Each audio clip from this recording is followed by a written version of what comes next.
Hi, I'm Alyssa Conway with Petfood Forum TV. I'm speaking now with Maria Lange, Director of Client Services and Analytics at GfK. Thank you for joining us, Maria. The title of your presentation for Petfood Forum was The Next Big Thing in Pet Food. So tell us, what is the next big thing? The next big thing in pet food is anything considered raw.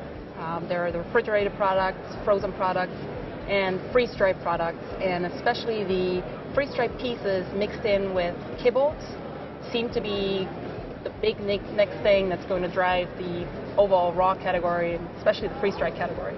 And what data and trends can you share that support your projection? The refrigerated products are growing at a 40% year over year, very consistently. The freeze-dried products are growing at close to 45% year over year, also very strong growth year over year. And so are the frozen products. You know, they actually have picked up steam over the last year, 26% there year over year. So all of these trends, all of these different segments are growing at a higher rate than last year, and which leads us to believe that this is going to be a category that's growing larger and larger. And how high do you think the ceiling is for growth in this area?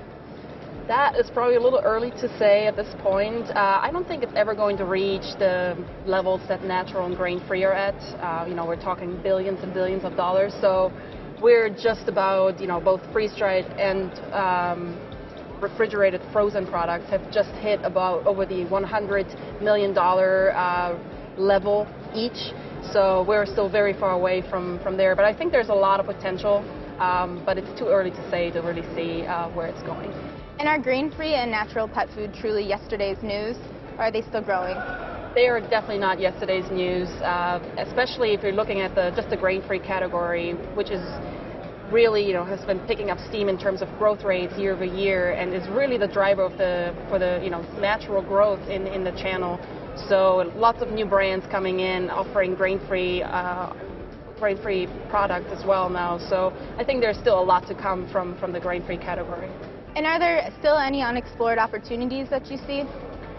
For natural, I'd say there's still cat natural products are lagging behind the dog natural products. Cats only 44% of all sales is, you know, attributed to the natural category versus 73% for dogs. So there is some options or some opportunities for cat to pick up on that trend. You discussed private label pet food in your presentation. What do you think the outlook for this is in the U.S. market? I think private label brands, as well as value brands, you know, that are selling at about half the price that branded products are selling at, have a very large potential in the pet retail channel, especially because of the growing millennial generation. Millennials are looking for value for their hard-earned money, so they're looking for brands where they can save money, still get a quality product, but, you know, save some money on the actual, you know, purchase. And what other trends do you see on the horizon that pet food companies should be aware of? Another trend that's very interesting is also a very small trend, niche trend, but it is for seasonal pet food. Actually, earlier this morning we heard in one of the presentations that actually, I think David Bolin mentioned it, that there are 40% of pet owners are giving their pet a birthday present.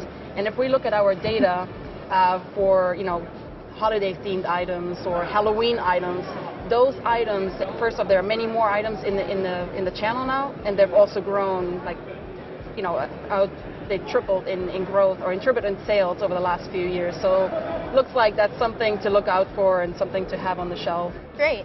And this is your second year at Petfood Forum, so what do you think of the move to Kansas City? I think it was a great choice. This is obviously the global manufacturing hub for the pet food industry, so it's great to be home, if you can call it that way, and I think it's a great setting, you know, looking out to the Kansas City Opera House, beautiful setting, and this is obviously much larger than was in Schaumburg last year, so I think there's also a good potential for this show on its own to grow in the future. Great. Thank you so much for your time, Maria. You're welcome.